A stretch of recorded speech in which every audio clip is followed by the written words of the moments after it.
కొంచెం కన్సెషన్ ఇస్తాడు, కొంచెం ఎగ్జంప్షన్ ఇస్తాడు. కర్మ చస్తే ఇవ్వదు. 1000 ఆవులు 1000 దూడలు ఉన్నాయి. దూడల కట్లు విప్పాం. ఏ దూడ దాని దగ్గరికి వెళ్ళి దాని తల్లి దగ్గరికి వెళ్ళి సరిగ్గా ఆగుతుంది. కర్మ కూడా అంతే.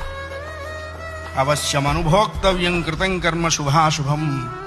వండిన అన్నం తినలేకపోవచ్చు, చేసుకున్న కర్మని అనుభవించక తీరదు. చాలామంది కొన్ని అనవసర మాటలు మాట్లాడుతుంటారు. బ్రతకదలుచుకోలేదు, చచ్చిపోదాం అనుకుంటున్నా.